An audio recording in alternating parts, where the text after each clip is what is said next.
Hi, and welcome to Candid Podcast with me, Lady T. This is a podcast where I dive into many topics and issues relating to relationships, life, politics, and pop culture, and so much more. Now, we are about to get deep and graphic about today's topic. So the content of this episode may contain some graphic descriptions of a sexual nature and also mentions of male and female genitalia. Now, my guest on today's episode is the founder of the Intimacy Firm. It's an intimacy coaching and sexuality education agency that she set up. And she also has an online web series called My Vulva and Me, which I find very fascinating. And my guest today is Brittany Broaddus-Smith. Hello, Brittany. Hi, Lady T. How are you? Thank you so much for having me. I am so excited about this conversation. Honestly, I'm so glad that you said yes. I've been looking for someone not only who deals and talks about, everything about sex, but also Christian, because there is such a negative kind of like tone. There's negative views about sex. I mean, sex is supposed to be a great thing, but I guess as humans and as Christians at that too, it's just turned into something very negative, and it's quite sad. It's quite sad indeed. So so we're going to talk about quite a lot of things today. We're going to try and get in as much as possible with you. So I want you to tell us, tell us a little bit about you, what you do, and and how this all came about. Sure. Let's see. So originally, strangely enough, up until my first day of college, I wanted to be a lawyer. Oh. It was not on my radar, like at all. Like literally, there are like first, second, third grade like papers of me like when I grow up, I'm gonna be like I just knew I was gonna be Johnny Cochran. I was gonna take over the world, live in a condo in New York, and just like walk in my Louboutins, like pointing and telling people what to do. Like that was gonna be my life. So some of that is true. I do point and tell people. I love it. But I went to school. I knew that political science was going to bore me to tears. So I just couldn't do that. I switched over to psychology, and I've always been into helping professions, always, even from a young kid. Like I've always like loved people, engaging with people. I've always been an extrovert, that type of thing. And so when I got into psychology and just learning how like personalities and like the mind works and things like that, I was like, oh yeah, this doesn't feel like a lift. Like this is homework, this is school, but like this is just like my natural inclinations, right? And then I recognize just like logistically that I would have had to like make any real money, I would have had to go all the way through to get my PhD, and I was like, I don't have time for that. Ironically enough, I'm currently to get my PhD. Wow. So I started doing social work. I got a degree, a master's degree in social work. And from there, it was always the clinical side, the family side. I was a child welfare social worker, working with families, victims of child abuse, sex abuse, like that kind of thing. And then I knew that I'm looking at that dynamic, and I saw how the relationship, the parental unit, how they engage with one another, how they felt about themselves, and how they engage with the children, like really impacted a lot of what we saw as far as the family dynamic and the family units. I got really intrigued with couples work, and I thought like, okay, cool, I'm a clinician, I'm a licensed social worker, I can just do couples therapy, no problem, right? I get married 22 years old to someone 11 years older than me. He's a deacon in the church. So I come, and by default, by that structure, I'm now a deaconess. Right. 2 years old, deaconess. Wow, that's young to be a idea. What is that? What does that even mean, right? And I am entrenched in the church structure, preaching, teaching Bible study, teaching Sunday school, like all of those things. And I'm learning that we were from a very transparent church, and I was hearing things about like the relationship dynamic, and then the wives, we would have our little talks off to the corner, and I'm like, I see how the men are engaging publicly, and then I'm like, that ain't what your wife just told me the other day. Like, so it's like something adding up, right? And so I asked my pastor if I could teach a Sunday school called Sex and Salvation. And like really my purpose was not like this wasn't like the heart behind it, but I knew this would be an opportunity to kind of have the conversation of how being a selfish lover is likened to sin. Yeah, yeah. And, like in a like overall space, but then also encourage single folks that like just because you're not married doesn't mean you're like this social leper, and Right. like there's pleasure to be experienced even if you're Mm-hmm. not having sex and like all of that. So I saw that as an opportunity to do all of that. And Mm-hmm. we taught the class, I taught the class, and I was nervous as all heck because, you know, talking about sex with married folks and single folks in the same room, like my mind is going in two separate braids. Like, how do I even encourage one without Or did encouraging the another the one? other? Yeah, the balancing. Yep. I was Yep. like, I bit off a little bit more than I could chew here. I was just, oh my God. But so we got into it and went really well. One of the elders of the church came up to me and said, this was amazing. Like, this is so good. Like, I learned so much new stuff. And like, but he was like, I don't think that this should have happened in the sanctuary. We should have done this in a fellowship hall. And I was Mm, like, I don't so understand. he wanted us to do like over in the place where we eat the food, like where you serve the cookies and the juice Come on. after church. Do it over there. Don't do it in like the specialty, like where the auxiliaries meet, like not not in the sanctuary, not from the pulpit. We don't talk about sex from there. Oh And Lord. from there, it was that mindset that said, okay, Brittany, you're on to something. And then, Mm, like I'm the person I don't really you'll rarely ever hear me say, oh well, God told me and God said, and I hear the Lord saying, like I have a very real relationship with Jesus, but I just don't talk like that. But in mm-hmm. this instance, after that moment, and like there was like a breaking that happened. Like folks were like that moment, people were asking questions. Wives had space to ask questions that they've always had but couldn't. Husbands were kind of like now being held accountable for certain things. Husbands got the chance to ask questions and be, you know, vulnerable. Mm-hmm. Single people got asked those questions, and I was like, okay. And it was almost like if I've ever heard the audible voice of God, it was at that moment where he was Mm. like, this is what I want you to do. Wow. It was a struggle, and much like anything, like, you know, I've heard wherever your purpose is, that's where you'll be tried the most. And so even agreeing, getting my husband on board to allow me, and that's very strong. I can't air quotes allow enough, but Wow. allow me to or be okay or be on board with me going to school for this and being like the public face of sexuality Right. was, it took like 2 years before he was okay with it. 2 years. 2 years, yeah. I graduated with my first master's in 2012.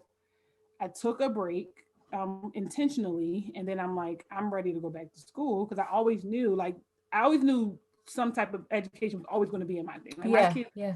7, they don't know mommy not in school, Mm. and so this is just like, you know, the thing. And it's so it took from 2016, no, 2013 to when I was sorry, 2013 to when Mm-hmm. so he finally was just like, okay. Mm-hmm. I re-enrolled for my master's in human sexuality in 2015. Wow. Okay. So with human sexuality, what does that actually involve? Because I've never heard that type of something like that exist. Like what type of sexuality courses are there? Is it a global thing, or is it just an American thing, or is it just you can, you know? You know, it's interesting. I mean, human sexuality is a field of study. So like that's Mm, like it's a now whether it's like common in other places, is I wouldn't know. mm, But it's a field of study, like, and there are like internationally recognized, you know, right. sexologists and things that, you know, they there. But the school that I went to, it's I think one of only two accredited programs here in the United States. And so Right. people come from all over. We had international students fly in to attend class. The way it's structured is our semesters run 15 weeks. Mm-hmm. And so every 15 weeks, 2 weekends per semester, we would come together for a weekend, and Mm-hmm. so all day Saturday, all day Sunday, to just learn, and then everything else was online. And we Mm-hmm. had people come from all across the country, all around the world, to this particular program. And so human sexuality is just the study and being a sexologist, being an expert in the field of human sexuality, which is understanding the activity, the theory, the practice of the act of sex, but also the concept of sexuality, like Right. anatomy, physiology, romance, interpersonal engagement, Mm-hmm. identity, like all of those, you know, even there's like the dark side of it, like sexualization. Like there's the circles of sexuality that look at intimacy, Mm-hmm. reproduction, sexualization, like all of those identity, all of those things are like an umbrella thing that make up who we are as Yeah. sexual beings. Like our race, the human race, continues through this medium of human sexuality. And so that's basically just understanding what that means. Wow. That sounds interesting. And I'm sure was it kind of intense to learn about that kind of stuff? Did it like how much Very. of a shift in what kind of things um did you think that you knew, but then when you got into it, it completely flipped your mind? So what kind of things that changed your thought No, about the whole human sex thing? you know what's really interesting is that I was always so this one of the things that this process taught me that there's very much a difference between interest and knowledge. Mm, And like what in being like interested in something to the point of it becoming a hobby, and then interested in something to the point of it becoming your life's work. right. Like because it's that thing, that switch between doing it when you don't want to, doing it if you would do it for free, like that kind of Mhm. thing. And so what I learned, what I found in this program, so when I my first weekend, that right, like I'm interested in sex, I'm the one that my friends come to, I'm talking about it in the church, and like Oh wow. all of these, you know, all these things, like I know, don't say vagina, say vulva, like, you know, all of those things, because like vagina is just the internal part of the genitalia. Like a woman's genitalia is the vagina. The only part that is the vagina is the internal part, but we call the whole thing, Think of the the vagina. whole kit and caboodle, the Oh vagina, dear. but it is not. I'm That learning today. that is the vulva, vulva. And so here's Veronica right here. So this whole thing, everything that we have is the vulva. The only part that is the vagina is this part, like the part where babies The come out, inside. sometimes go in, you know, Ah. whatever you're into. That's the only part that's vagina. So I knew that. So I was just like among the elite, right? Then first weekend, first weekend of school, I love school. So I got my fresh notebooks, my pencils, I printed out all my syllabi, I got all my books, my tabs, my highlighters. I'm ready to go, right? We introduce ourselves, we do like processing activities. Like I'm like, oh yes, I'm home with my people. After the lunch break, so we were there. We started at about 9 o'clock. We did all the introduction, preliminary, go over the syllabus and all of that. But after lunch, we all meet in the huge lecture hall. We're going to have a demonstration. I'm sorry, what? I, We're going to have and so it's a bunch of classes happening at once because it's the whole program structured like this. So all of the new class comes into this huge 250 seater lecture hall, and maybe 100 of us or less in this huge lecture hall. The guest speakers are at the front of the room and draped in all the leather menagerie that you can find in the world, whips, chains, floggers, all of the things. God, no way. And so get your pens and pencils out, boys and girls. We're getting ready to learn today. So wait, are you telling me, so you had that? Are you telling me that you had actual people have No, sex? there Oh, wasn't didn't, there wasn't there there? wasn't any intercourse. Okay. We did not watch any of that. Okay. But there were live kink demonstrations. We've had interviews. We did a live Zoom interview with a minor attracted adult. He wasn't an offender, but Wow.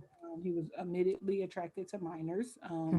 So he was kind of like lived off by himself. Didn't really engage with folks because he understood his attraction and he did not want to offend.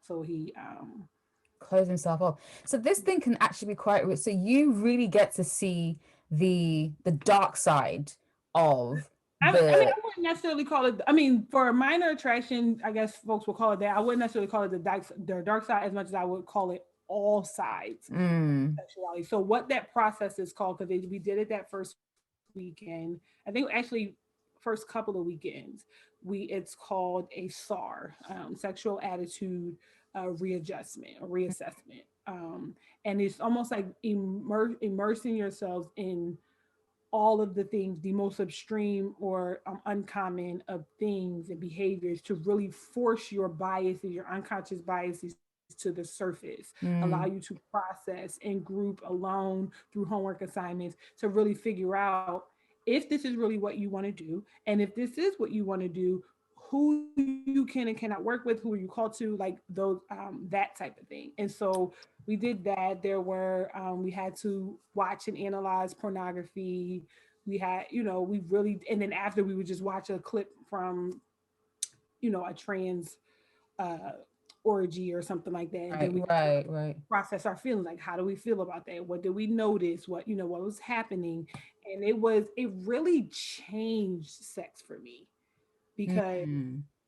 whatever your position on pornography is, watching it in the dark and with your homework notebook out in a room with 20 people and then processing your feelings afterwards, it's a entirely different experience, yet very invaluable Mm-hmm. experience.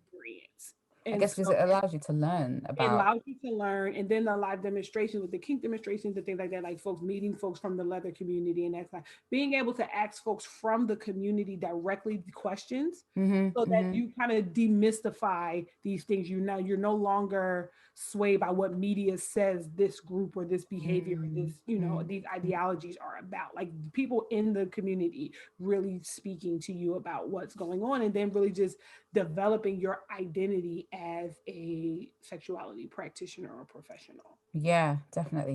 Whew.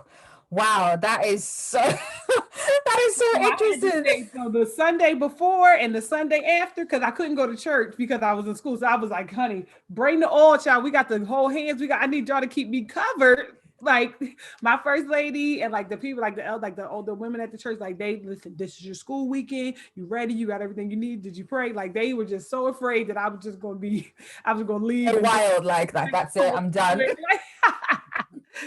it was amazing. Like it was one of those things that is just like I wish that there was a SAR, not maybe not that extreme, not to that uh extreme, Mm-hmm. but if there was an like immersion experience, particularly Mm. for people of faith, that kind of just like, let's deal with your stuff. Let's get this stuff up. Let's uproot it, pull it from, bring it to the surface, keep what serves us, discard what doesn't, and really just trek ahead for like just a brighter future. Like I really Yeah. think it's the untalked about, the undealt with things that really keep us in this space where we are.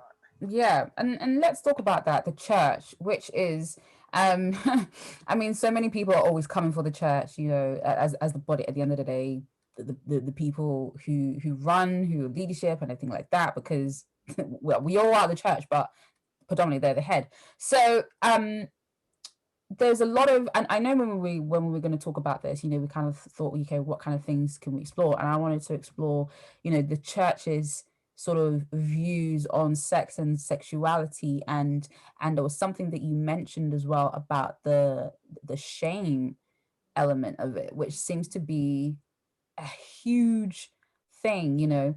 Talking about it can be shameful, engaging in it can be shameful, and just discussions about it, and it's kind of crazy. So like, what what are you finding when you go to churches or when you approach churches about the topic of sex, and why it is important to talk about it? Because I know for me, if you're going to get married, or even if you're not married, I think it's just good to know these things so that you know the expectations and things to look out for, things you need to know beforehand.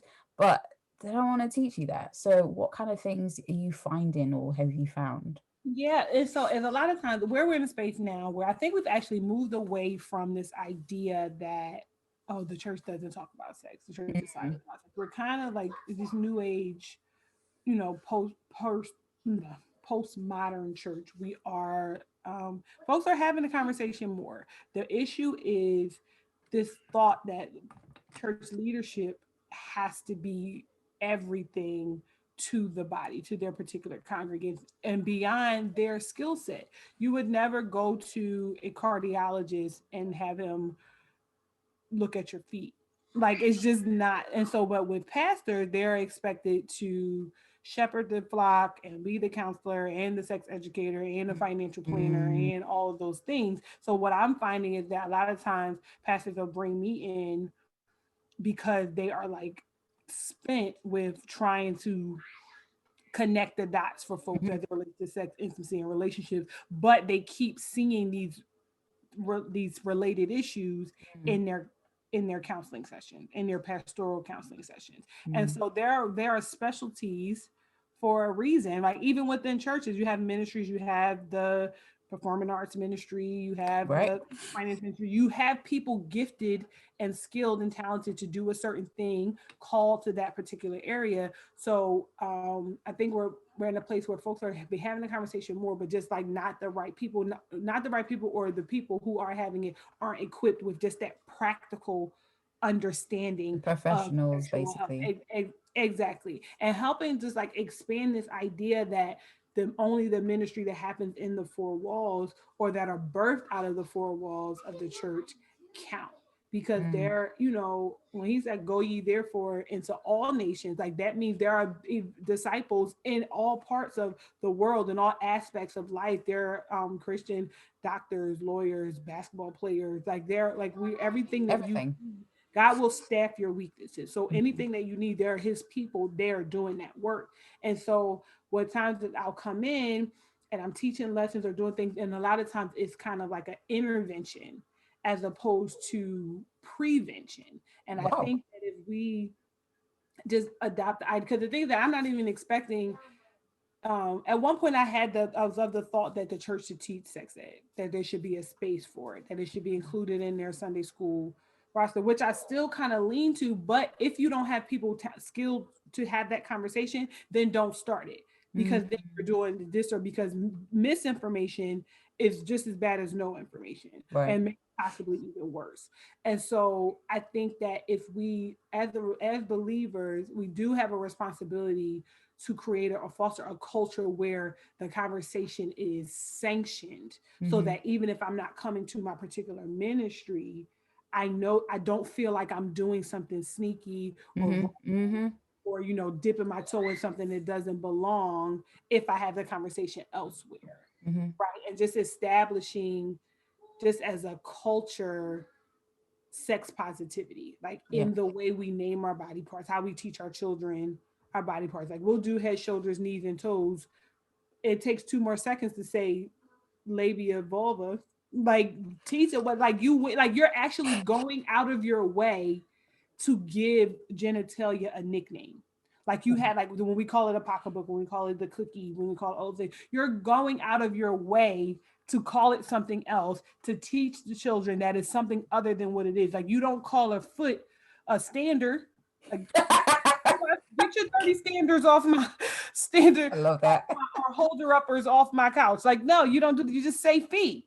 And so just say vulva, just say labia, just say penis. Like this what it is. And like really normalizing those things will really desensitize us to sex. And it really is like pulls back the power. So if we're talking about, if we really get into the conversation like perversion and like all of the things that the church is afraid of, what really is the most perverted thing about sex now is the power that we've ascribed to it. And the problem is that God created sex. Sex is a Yes. gift that he created and gave us. It was on his mind from the garden. What he told Adam and Eve, first commandment as husband and wife, is to be fruitful and multiply. He created our bodies when he told us, gave us the command to multiply. The only way that we can multiply is through the process of reproduction, which is the sexuality concept, right? And in all of his infinite wisdom, his omniscience, his omnipotence, and all of the things that make God who he is, he can do all of that, but he didn't also need it to feel good. But he decided, okay, I'm gonna throw a clitoris in there as well. I'm gonna throw a frenulum in there as well. I'm gonna throw these nerve endings and these erogenous zones in there as well, because this is how they're gonna have to do it. I want them to feel good about it. You know Yeah. what I mean? And so just even that, like including pleasure in the conversation of it, not just normalizing it, but being intentional and specific about what is included in the conversation Right. really says to believers that it's okay. Mm, mm, Really mm. says to believers that you are not upsetting God with this. Because even while you're abstaining, and so that's the thing, that it's like we have this all or nothing mentality that I can't talk about it, think about it, dream about it, look at it at all until I get married. Mm. And then we then wind up doing our marriages a disservice because we have folks who are sexually inept and like, I don't know my anus from my knee. Oh my Or, God. and so what do I do? Like I had a colleague of mine who was working with a couple for a year. There was an arranged marriage. They were from India. Mm. Um, they came here, they moved here and got married. They actually are really, even though it was an arranged marriage, are like really in love, but they struggled with infertility for years. And then once they started working with my colleague, who's actually an old professor of mine, come to find out he was trying to penetrate her urethra. Oh, wow. Wow. So not only was she like, what is this all for? This hurts. They weren't making a baby because they don't know what they were doing. Oh, no way. And that feels extreme to people. But the fact that there are still in the year of our Lord 2021 women who think that they pee out of their vagina, that's a problem. That is a problem. I don't like, we can't in good conscience be giving ourselves over to people participating in sex when we don't know our own bodies, Mm. when you don't know how our bodies work.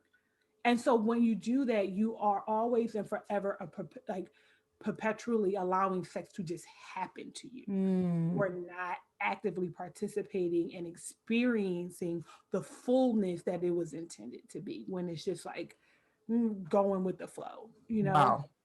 Yeah. And and it kind of leads me to questions about, the preparation for sex, and for men and women to know their bodies, and especially for someone, either both couples, who've never had sex before, and then you go into your, they tell you, you wait till you're married to have sex, da da da da, and it's just like, okay, then what's supposed to happen? Nobody is taught as to, like, this is what's meant to happen, this is how this happens, like, you're going to feel this, or this might happen in the beginning, and this and that. Yep. There's none of that, and then you find so many, like, marriages that are just like, they're just not working, because obviously sex is an Yep. important part of a Yep. relationship, and it's not there because nobody was taught.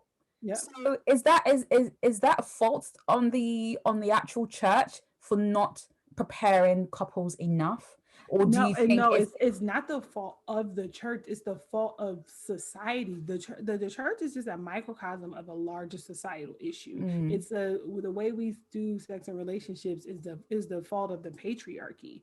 It is the fault of white supremacy. It is the fault of colonization. It is the fault of a whole manner of things that the church may have a hand in, and not the church, because the church is so broad, it's so vast. Like there's so many groups and denominations and dialects and cultural presentations of believers in Christ that fall under that we can't just in good conscience say the church and then really cast these, sweeping generalizations, because there are some churches, some ministries that do really well mhm. with, this. If they don't have it in the ministry, they're to do well with like connecting them to valuable resources. But then there are some that are really terrible, right? They're And so completely against it, like, no, it must not be taught, and it's like, yeah, so what it is though is you can look at your state or whoever makes the laws in your area that determine whether sex ed is taught in schools.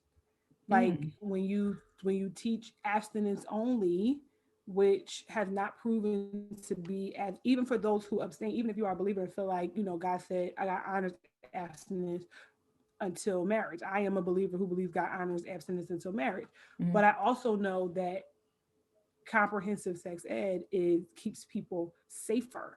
And I also know that studies show that folks who actually have access to comprehensive sex ed are actually more likely to delay sexual initiation. And so mm, for me, if we're talking specifically about the church, if you want folks not to have sex, teach them sex ed. It's just like the numbers Mm-hmm. just show, what it is, and so that they are making sound decisions. And then we have it has connections to so many things, because we have folks who are just like dying to have sex out of fear of missing out because of what TV and porn and their friends and all that Again, tell them yeah. what they're What's missing. They mm-hmm. don't want to make Jesus mad, so they hurry up and rush to the altar, experience the sex is either good or it's not, and then they're like, I don't even really like you, and now I'm Right? married to you, Right? and the orgasm is over. Why are you What? still here? Mm-hmm. And that is really what, like, we combat that. We change the, like, teaching sex ed and help, like, intimacy in relationships. It reduces the divorce rate. It builds autonomy. Comprehensive sex ed reduces the prevalence of child sexual abuse. Like, it is so many cloaks that come off. We're pulling the covers off of so many things. It's not just that. And people think, as you said, that like we don't have that. As much as there's a problem that we don't have how to do sex conversations, it's the thought that people think that every time you talk about sex ed, you are teaching people how to have sex, which is not the truth. We're not talking about the mechanics of it. That's a different conversation for a different It's just day. the education of sex, like what sex is.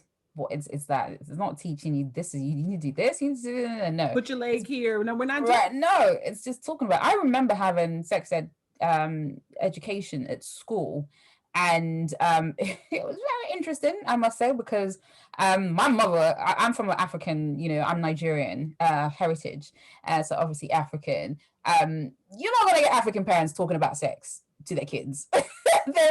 I don't know any of my friends who have had that conversation about sex with their parents, whether it's their mom or dad. They've literally had to learn it either at school if they were permitted to, because it's like you can actually say yes or no for your child to learn to be in these classes. So it's either that or you learn it from the streets. You learn it from, the TV and friends and conversations. And then,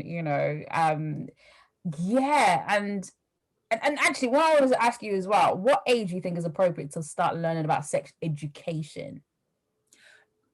As soon as they can talk. There is age appropriate sex education across the lifespan. Wow. It is like, so as soon as you can talk, like that's why I said, like, and it was, being funny, but in reality, when you begin to teach them their body parts, that is sex education. That is the building block for sex education. When you talk to them about sharing, when you ask them if they want, or giving them permission to say if they want to hug aunt so and so or uncle so and so, not making them sit on people's laps, asking you if you can give them if you can have a kiss, asking them if you can, in this day of social media, do you want your picture taken, can I record you, I'm going to post this, is that okay? Like, giving that agency and autonomy, those are the building blocks for consent in sexual relationship. That's how you push back, you help them to develop their voice and control over their bodies, telling, like, we have this thing in my family, like, you couldn't get up from the table until your plate was empty. Well, and the crazy part about it is that, but when you think about it, I didn't make my plate. Mom, you made my plate. You decided how much I needed to eat. It wasn't taken into account whether how hungry I was. It wasn't taken into account if I wanted, those food. Now, that as a parent myself, that part, I'm like, you gonna eat what I cook, and if you don't want this, then it's the whole refrigerator over there. My kids are old. Make yourself something.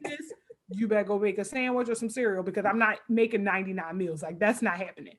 But I've even grown to the place where clean your plate still doesn't teach children to listen to their bodies. Like, we eat until we're full. So then even as adults, we don't want to waste food, but we don't have this idea of, like, start with smaller portions, make a little plate, let them eat that. Want more, they can have more. So those things, like, people don't look at that as sex ed, but they're really it's like, now we've moved away from Ronald McDonald and hamburger, where McDonald's use breasts to bouncing through the fields to sell French fries. We just get so afraid of, when even just hearing the word, grown adults are still whispering. I'm like, why are you whispering? That irritates me so I used to be that. I can't lie. I used to be that person. I really did. Like I was very prudish talking about sex, even in my, late 20s, now in my 30s. I used to I think I got comfortable with it maybe probably in the last few years. Like, and even more so last year. And I was just like, you got to know about this thing. You can't just not know. You have to be prepared, be informed. And I think it's really about being informed. There's nothing wrong with learning about it, and most importantly, your body. Yes.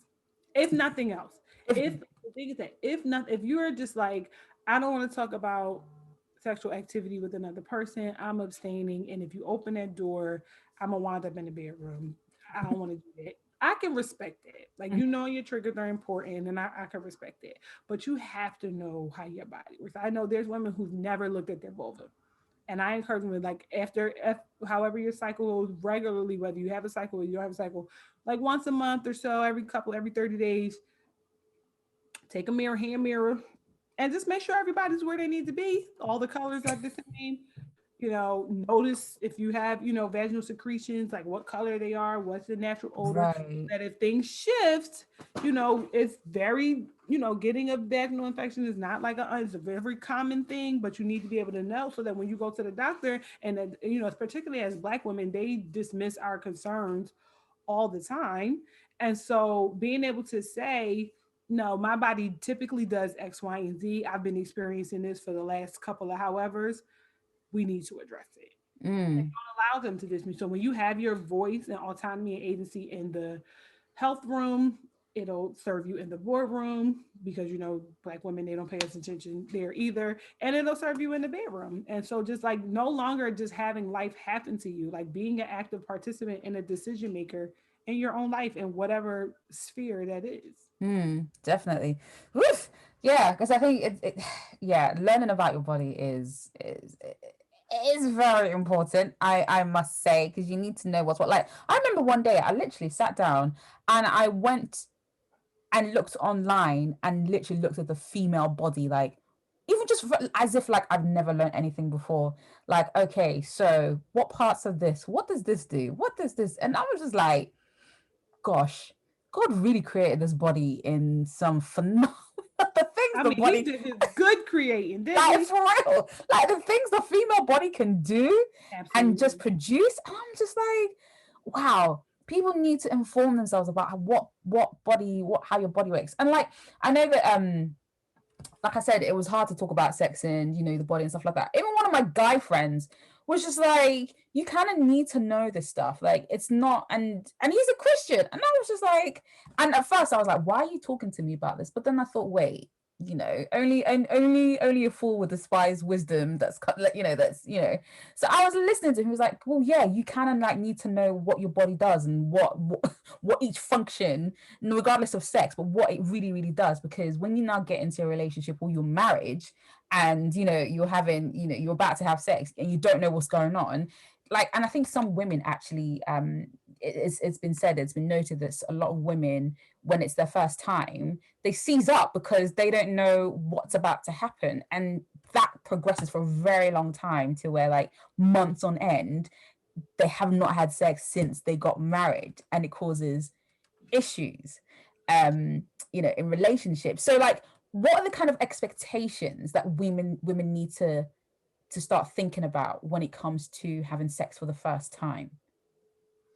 Um, I don't really want you to come in with any expectations outside of expect to be respected and honored and valued. If you're having sex, particularly the first time with your husband, expect that he will listen to you and be attentive to you and those kind of things, because that should be an expectation of a husband just in general. Mm-hmm. But I want you to give yourself grace, because you don't know what's going on. You don't know how your body's going to respond. If you've never had sex before, if you've never had sex with this particular partner, it's going to be a learning curve. Like you have to figure each other out, figure it out. You have to figure out what's going to work. This is a sensation that you've never had before. So don't come in already comparing what you can and can't do to Mm-hmm. whatever's been said before, because when you have that pressure, that performance anxiety, that adds to the clenching up. That adds a lot of times, like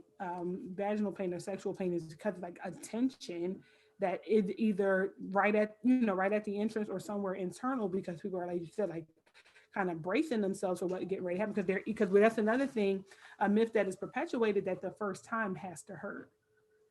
And so people are fearful that, those euphemisms like, popping the cherry and all of that, and thinking about your hymen tearing and like all of those things. And it's just like, it's a lot of fear. Like you just like can visually see like something just like busting through and tearing everything off. I've had that vision. I can't lie. I can't lie. That's been a vision of mine, because it's like, yeah, damn. And the thing is that it doesn't have to be like that. It may be some discomfort depending on the situation, but it may not. And the thing is that that's what arousal is for, ensuring that you are being sufficiently aroused before penetration. Like that's everybody. People want to just get to the main show, get to the thing, put the penis in, and it's like, slow down, like enjoy the experience, explore each other's bodies, like look at your body, take time, look at your body together.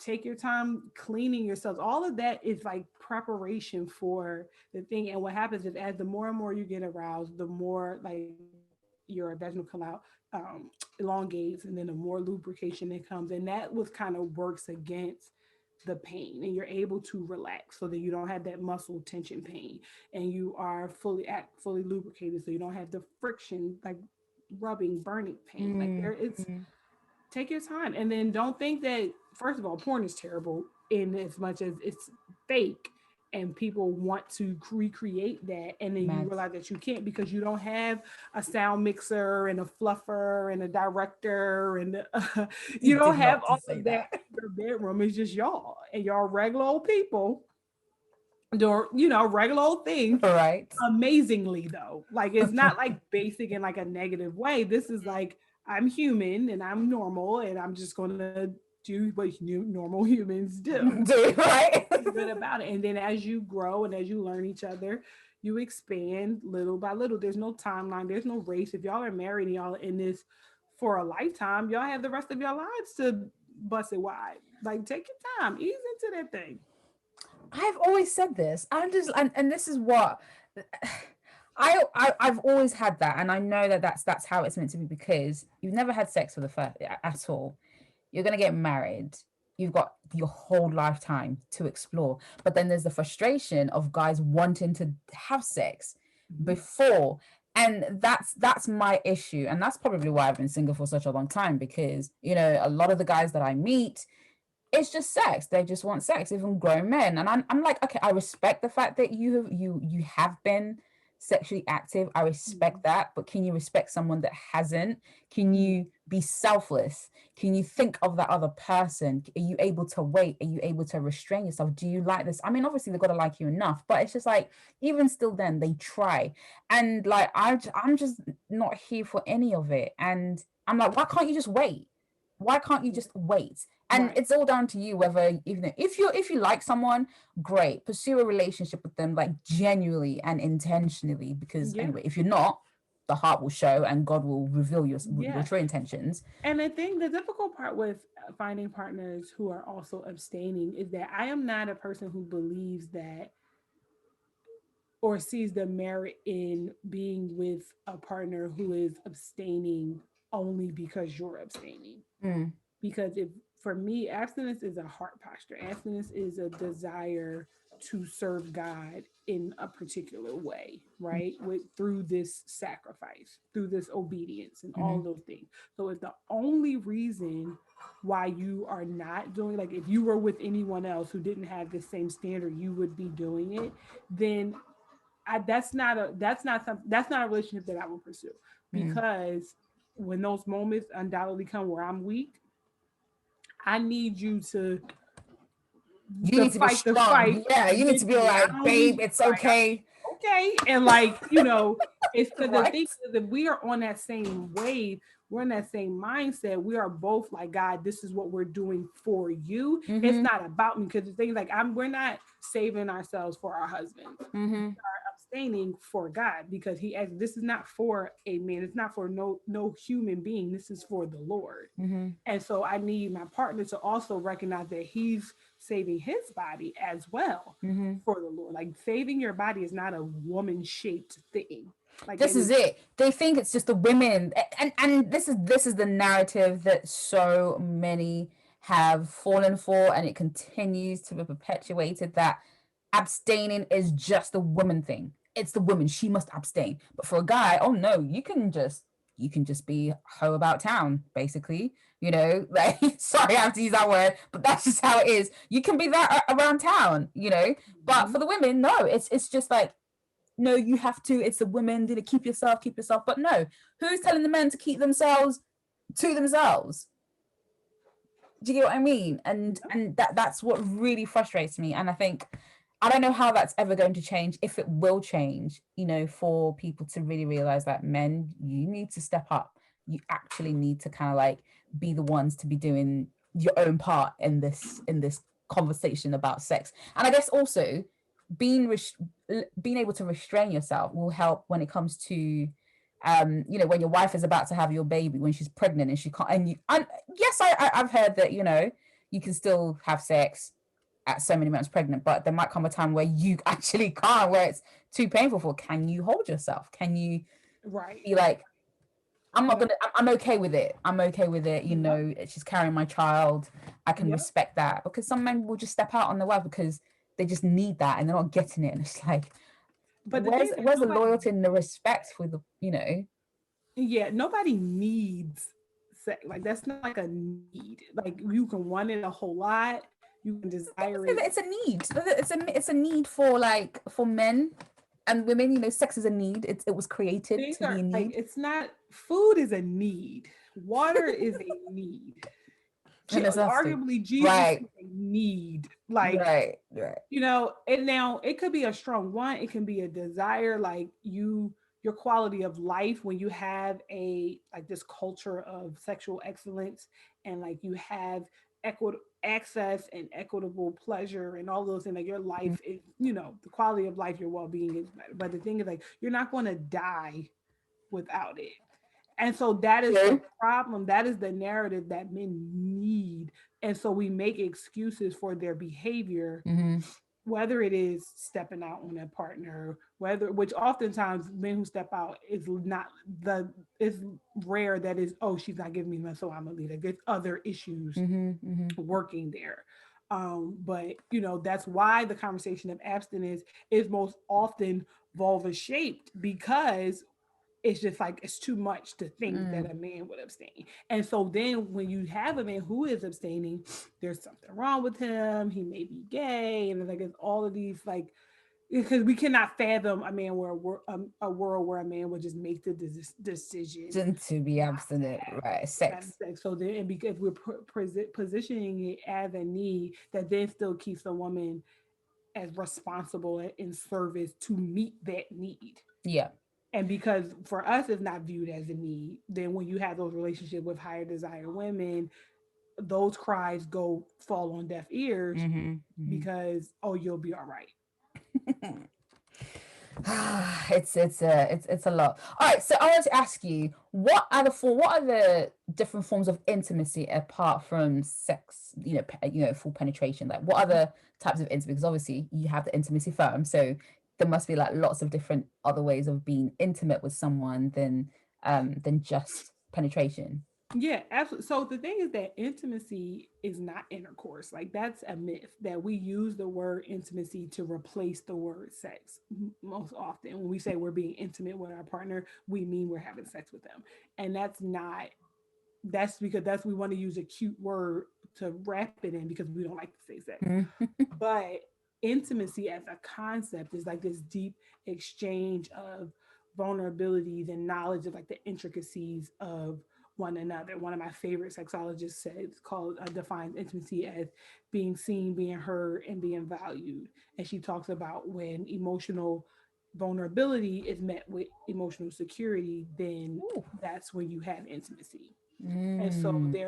there is sexual intimacy, but then there is physical intimacy that doesn't involve sex. It's more about proximity and allowing folks in, your what we call our Space. personal space, and wanting folks to be around. There's social intimacy, being allowing your partner to show, like if you have like a quirky interest like that, that you feel like the world may not like or judge you for, like if you're a black person from North Philly, like North Philadelphia here in the States, and like you wear sweatpants and Timberlands, and like walking in a way, people are going to assume a thought about you. But then you Right, can be right. the biggest Mm-hmm. Comic-Con fan in the world, like dressed in full costume and all of that, and it like kind of sits outside of your typical what's thought to be your personality, right? But you let your partner into that Comic-Con world, like y'all share that space, and he or she's able to see that side of you, right? There's social intimacy, and then there's financial intimacy. Like,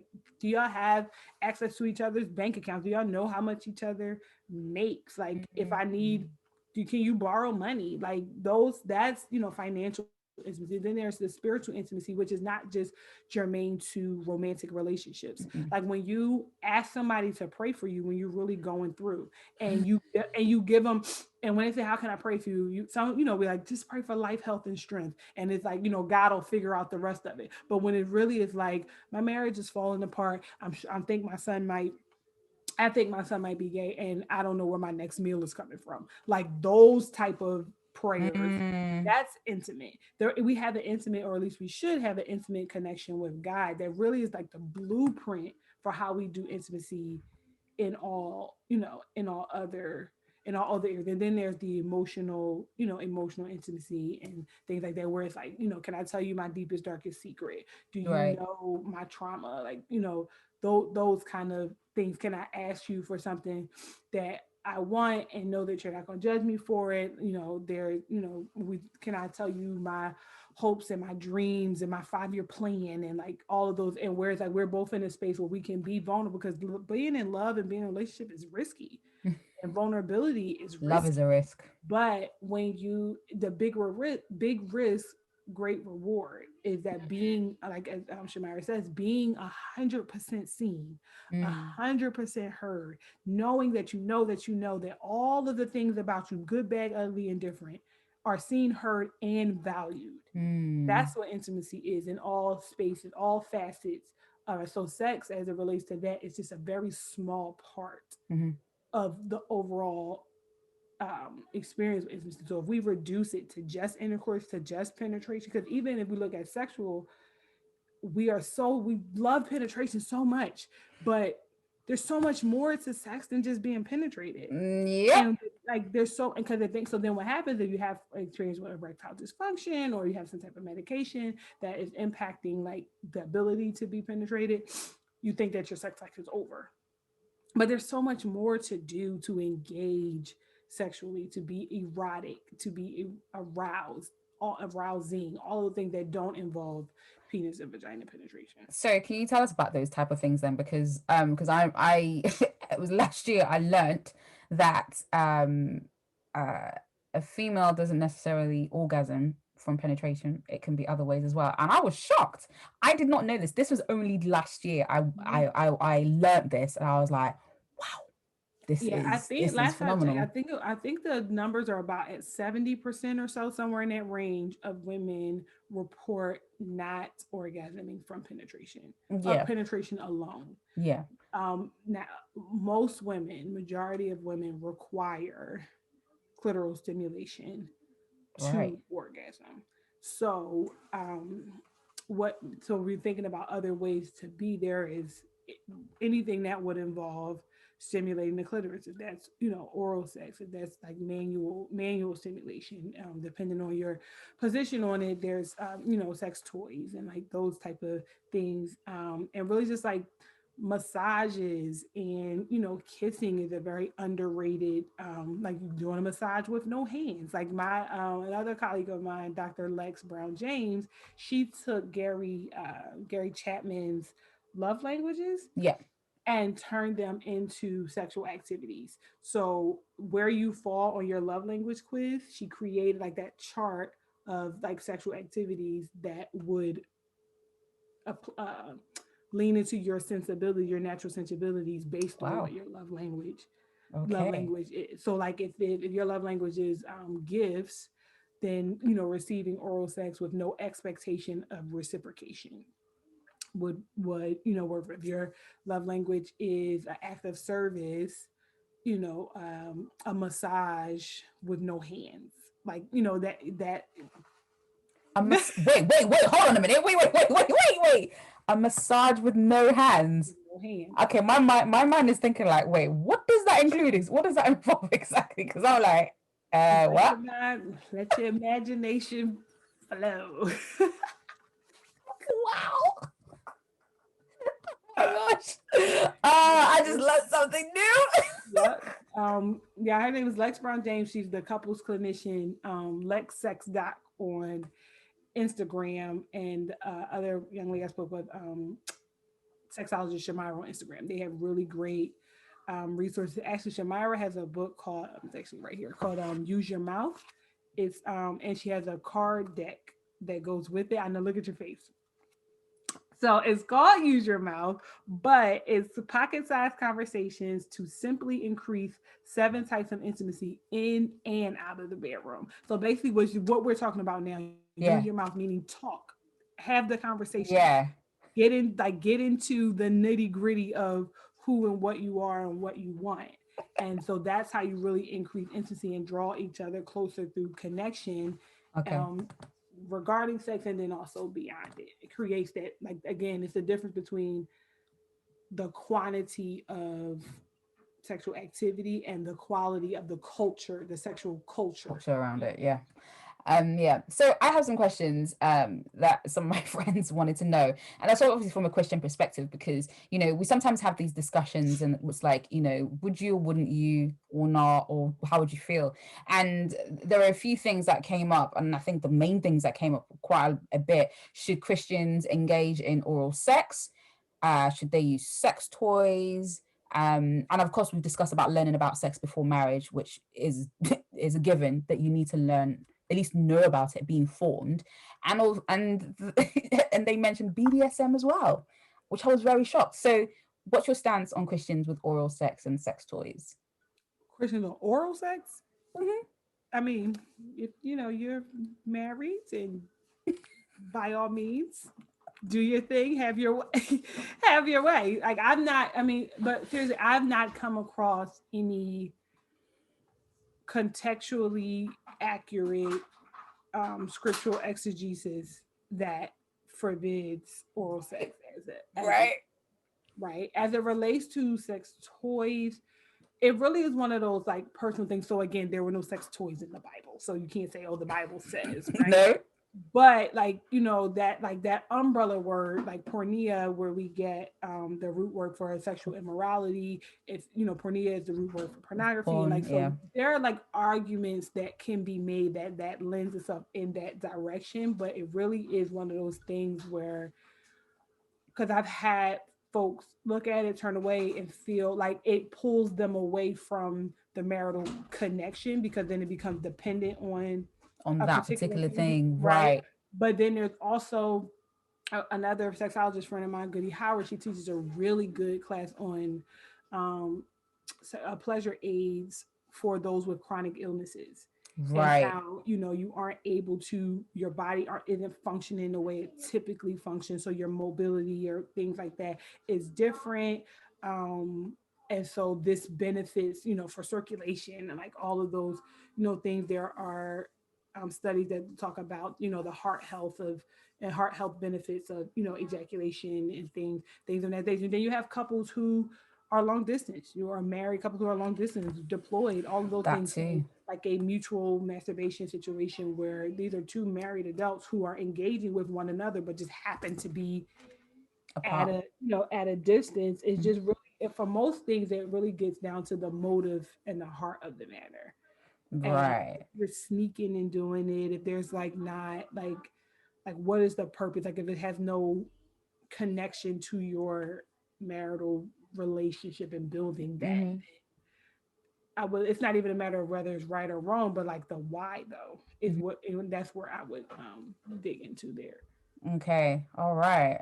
Yeah, I hope that answers questions because yeah, there's always this talk about like oral sex and sex toys. Shouldn't they? Because there was a lot of people frown upon it. A lot of Christians, well, like a lot of churches frown upon it. Like, no, it's a sin. But it's like, but if you're using it to use your, if you're in your marriage and you both decide let's explore, I guess there's nothing wrong with it because you both agreed to it and it's fine, right? Mm-hmm. I Yeah. mean, it really, again, it was just the like, I don't know if I could say blanketly, like, whatever y'all want to do and y'all both cool with it, go do it because then y'all both can be on some nonsense. And so y'all both can be wrong.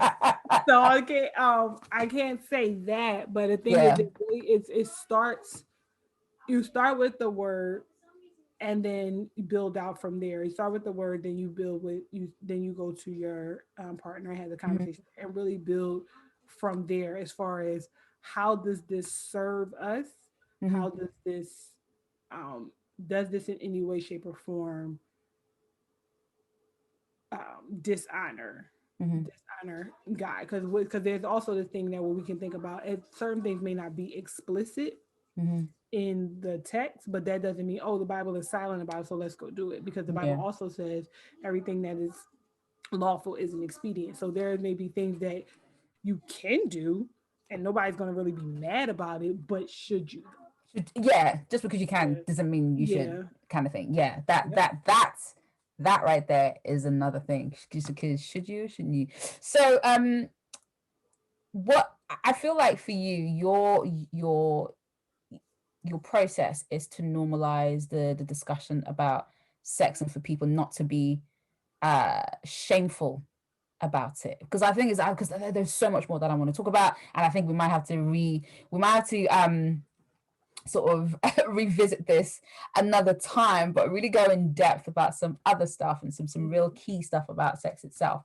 But I feel like your mission is to normalize like sex, like it's fine, but just understand it and understand the education behind it, which is really important. So what would you say to Christians who are very coy and prudish and kind of like, oh no, we must not talk about sex, no, like it can't be discussed, and you must wait till marriage, wait till marriage and not prepare or not know what to expect when you on that first day, like what do you say to those type of people?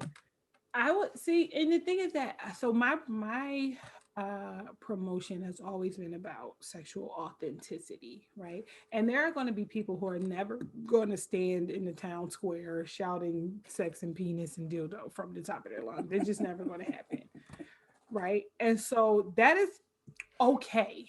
Like there are folks who are very happy, very thrilled with their lives, and they have missionary sex 3 days a week, fancy stuff maybe on anniversaries and birthdays, and that's the way they live, and that's also fine. Mhm. It is those issues, or that if a particular way of being is rooted in a error, some misinformation, or Mm, rooted in shame, that's really where my work is. So I'm like, sis, bro, do your thing, be you, but know this. So if you know all of this, have all this information, and this is still the way you are, who are me? Who am I to tell you to be different? So I don't come to like make everybody like me. That's not what my mission is. I want them to be 100% themselves. And so if you feel that anything, God said everything that He touched, everything that He made, that mhm. was good. He said there was nothing that was made that didn't come